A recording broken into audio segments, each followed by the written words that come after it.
wabarakatuh. Alhamdulillahi rabbil alamin, wassalatu wassalamu ala asyrafil anbiya'i wal mursalin, sayyidina wa maulana Muhammadin wa ala alihi wa ashabihi ajma'in. Kaum muslimin jamaah salat zuhur yang dirahmati Allah, mari kita bersyukur kepada Allah. Kita masih menjadi orang-orang yang terpilih, yaitu orang-orang yang menegakkan kalimat la ilaha illallah. Buktinya apa? Kita melaksanakan perintah Allah, sholat itu termasuk bagian daripada menegakkan kalimat la ilaha illallah. Dan semoga kita bisa menjaganya hingga kematian menjemput kita. Wala tamutunna illa wa antum muslimun. Baik jamaah rahmatullah, kita akan melanjutkan pembahasan adab dalam mempelajari ilmu agama. Kita masuk pada dua bagian terakhir daripada adab ini, yaitu yang nomor 34 ya. Wa yanbaghi ayyarsyada rifqatahu wa ghairahum minat talabah ila mawatinil istighal wal faidah.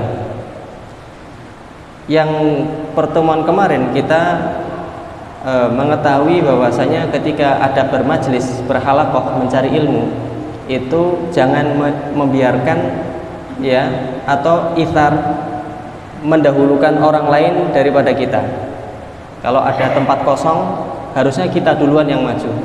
Kalau ada kesempatan disuruh membaca Quran misalkan, kita duluan yang maju. Jadi jangan biarkan orang lain dapat ilmu lebih dulu. Itu namanya ithar, makruh kalau hal sunnah itu kita berikan tempat kepada orang lain. Nah sekarang adab yang ke-34 adalah di dalam kajian halaqah tersebut, entah itu belajar Quran ataupun kajian ilmu, kita punya teman-teman halaqah. Wa yanbaghi ayyarsyada rifqatahu. Nah, kita harus tahu bagaimana cara bergaul dengan mereka. Bagaimana caranya?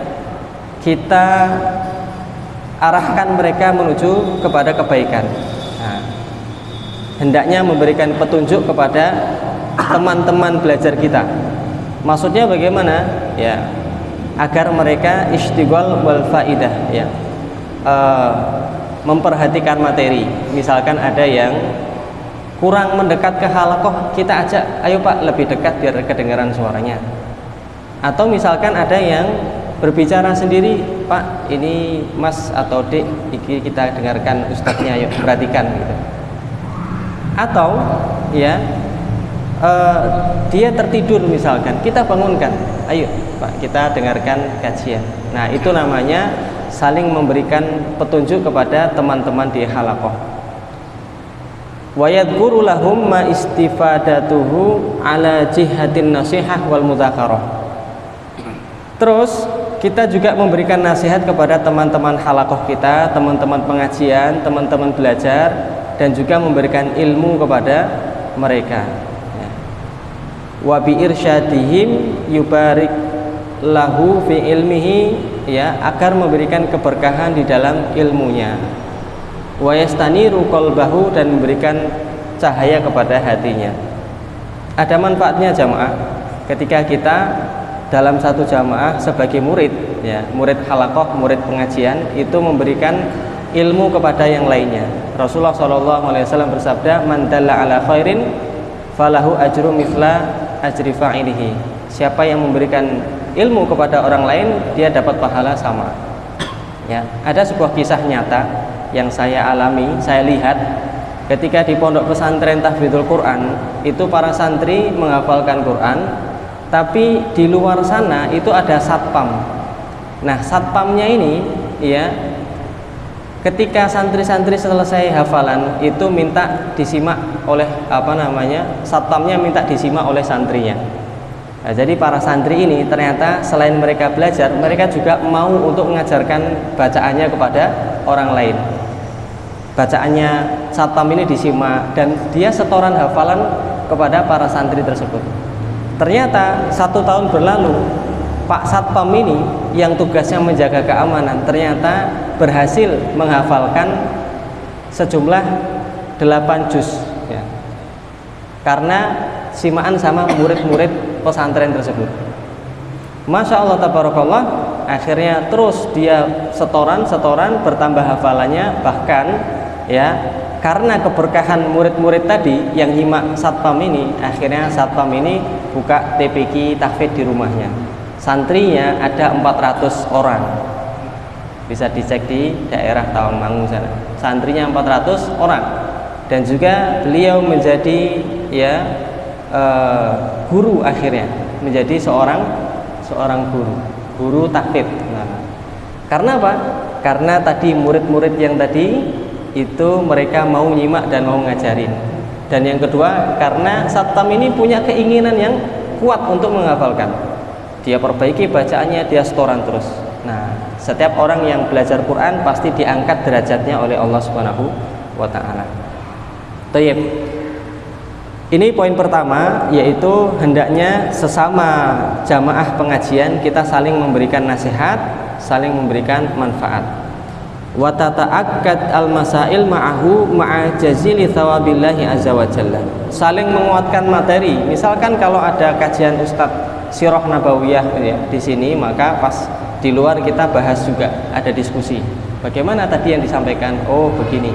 Ada kajian subuh tafsir, pas makan-makan kita bahas bagaimana hasilnya tadi pembahasannya. Oh, masya Allah, tafsirnya ternyata bagus, isinya ini A, B, C, D dan lain sebagainya. Adab yang terakhir ya, nah ini adab yang terakhir, wala yahsudu ahadan wala yahtakiruhu wala ya'jabu bifahmihi.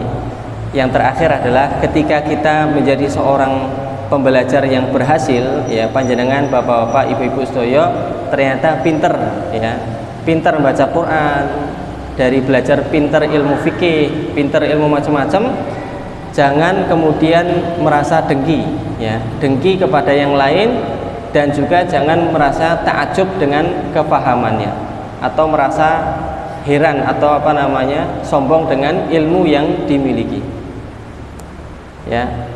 Fa'idha fa'ala ma dzakarahu wa takamalat ahliyatuhu. Nah, dia sudah pinter, sudah bagus ya, dia sudah bisa ngaji, bacanya bagus, hafalannya banyak ya, ilmu fikihnya bagus, sudah ilmu agamanya dia kuat. Nah, terakhir baru dia ketika sudah sempurna, wa takamalat ahliyatuhu ya, ahli ilmu agamanya dia sempurna, washtaharat fadilatuhu, sudah terkenal dia keutamaannya dalam agama ya, bisa jadi di dalam jamaah pengajian ini lama-lama muncul di antara bapak ibu sekalian ada yang istiqomah belajar ke sini, belajar ke sana, lalu dia pintar dalam urusan agama dan dikenal sebagai ahli agama. Ishtaghala bitasnif. Nah, baru kemudian dia terakhir menuliskan ilmu-ilmu itu dalam bentuk tulisan ya. Qayyidul ilma bil kitabah, ikatlah ilmu dengan menulis. Apapun kajian di sini itu di rumah ternyata dia tulis.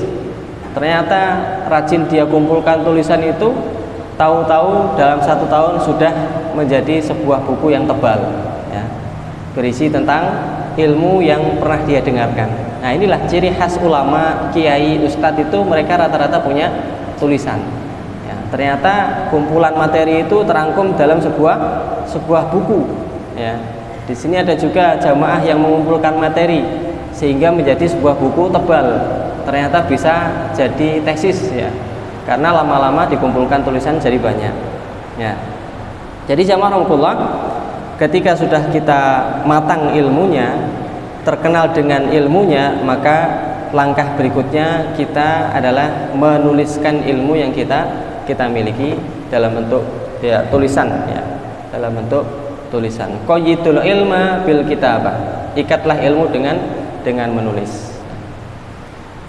Jamaah rahmatullah, para sahabat dahulu kala ketika ada ilmu di kepalanya ya, mereka kemudian menuliskannya dalam banyak kitab. Makanya sekarang ilmu itu kita bisa merasakan ilmu itu karena ada tulisan-tulisan mereka ya, karena ada tulisan peninggalan para ulama ya, para tabi'in, tabi'ut tabi'in ya, para salafus soleh. Maka dari itu kebiasaan ini jangan kita tinggalkan ya, usahakan yang sudah memahami sebuah ilmu, walaupun ilmu tahsin, tetap kita tulis ya, tentang ilmu tahsin yang kita miliki. Sirah nabawiyah, ilmu kita tulis, hikmah-hikmahnya apa. Jadi apapun yang kita dapatkan, tafsir kita tulis ya. Insya Allah itu lebih menguatkan ilmu di dalam diri kita dan memberikan manfaat bagi orang lain. Selesailah kita di adab ini ya, insya Allah nanti kita akan bahas dengan tema yang lain. Jadi adab sebagai seorang pembelajar atau thalib itu ada 35 dalam kitab Adabul Alim wal Muta'alim yang ditulis oleh Imam An-Nawawi, dan di YouTube, masjid ini punya YouTube ternyata ya, itu sudah ada 10 bagian video. Monggo dicari aja di channel YouTube Masjid Raya Candi Lama ya. Jangan lupa like and share ya. Barakallahu fikum. Akhirnya selesai kitab ini di masalah adab sebagai seorang pembelajar ilmu agama atau thalibul ilmi. Semoga bermanfaat jamaah rahmatullah. Wallahu taala alam. Mohon maaf bila ada kekurangan, kesalahan. Billahi taufiq wal hidayah. Assalamualaikum warahmatullahi wabarakatuh.